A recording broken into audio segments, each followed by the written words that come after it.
Kita menuju kabar berikutnya. Banjir melanda sejumlah wilayah di Kabupaten Sintang, Kalimantan Barat. Lebih dari 3 pekan ini, ratusan ribu jiwa terdampak dan 33 ribu lebih jiwa diantaranya mengungsi tersebar di 9 kecamatan. Banjir ini menyebabkan sejumlah ruas jalan di kota Sintang juga nyaris lumpuh. Kabarnya, sepanjang banjir melanda Sintang sudah ada 2 ibu hamil yang melahirkan di atas perahu. Untuk mengetahui lebih detailnya, sudah bergabung bersama kami ada rekan jurnalis dari Tribun Pontianak, Agus Pujianto yang akan menyampaikan laporan lengkapnya. Halo rekan Agus. Halo rekan Dea. Rekan Agus, bagaimana bisa Anda informasikan untuk kondisi terkini banjir di Kabupaten Sintang yang melanda kabarnya memang sudah 3 pekan terakhir?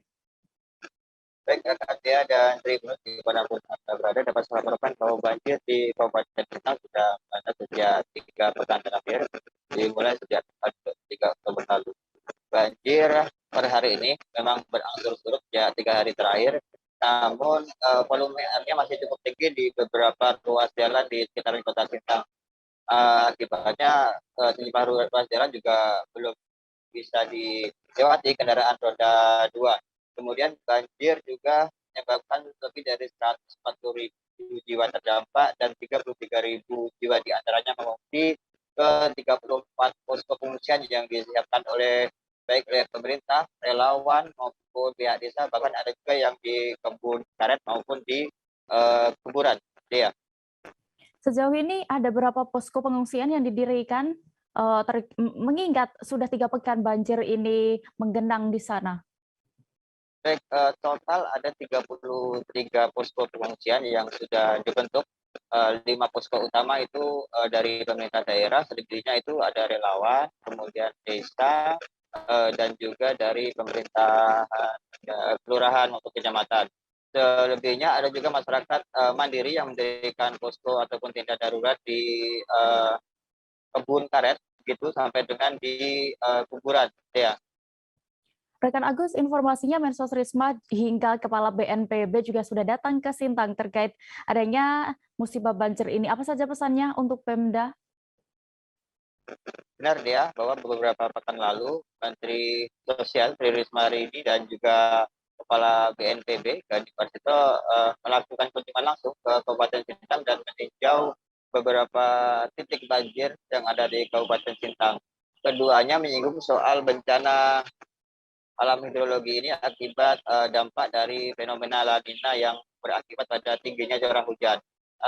Ada pesan penting yang disampaikan kedua jabat tersebut agar Pemda melakukan langkah mitigasi jangka pendek dan jangka panjang untuk mengantisipasi dampak jangka panjang akibat banjir tersebut. Kemudian Pemda juga diminta agar fokus terhadap penyelamatan jiwa masyarakat dan juga penyaluran bantuan. Ya.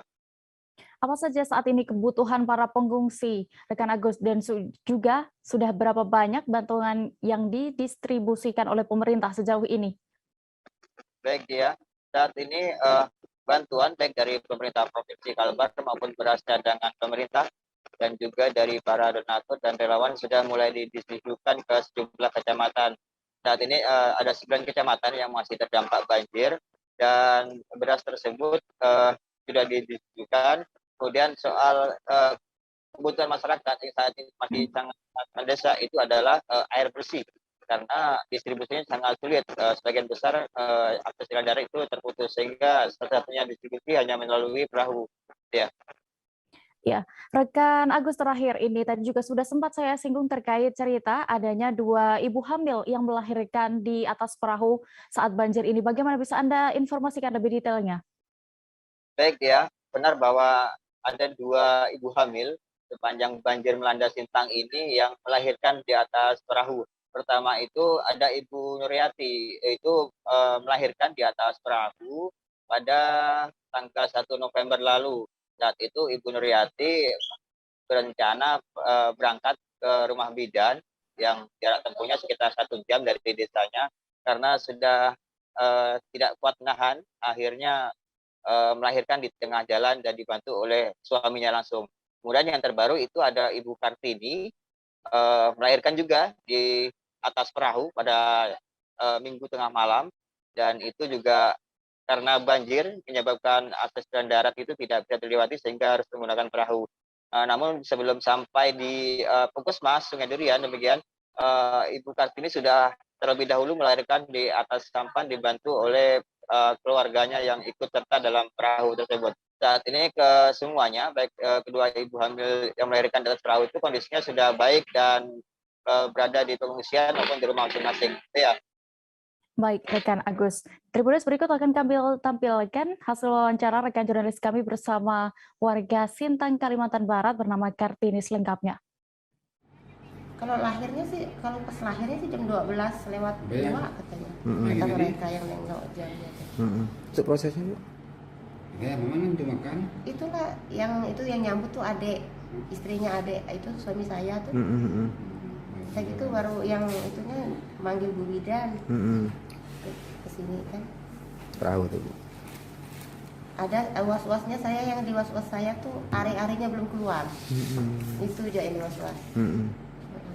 Cerbenya enggak ada ya? Nggak ada. Jadi rasanya gimana lah Bu saat melahirkan di atas sempit itu? Ya bersyukur aja lah, alhamdulillah karena dengan selamat kan. Kondisinya memang Jalan Mangkurai itu tidak ada akses untuk menuju ke puskesmas. Jadi akses utama satu-satunya yang lebih cepat adalah melewati sungai. Nah, cerita dari teman saya yang membantu tadi malam itu, mereka ternyata udah dipanggil sama keluarganya ke sini untuk menolong lahiran di Lapter itu. Speed mereka ada di Lapter, jadi di sana ternyata mereka saat datang bayi sudah lahir.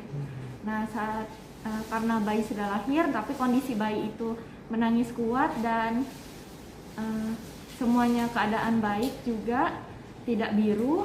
Saat ini mereka sudah boleh pulang oleh dokter. Selanjutnya mereka kemungkinan pulangnya itu ke Mangkurai lagi dan menggunakan speed lagi. Jangan lupa subscribe, share, komen, dan like ya.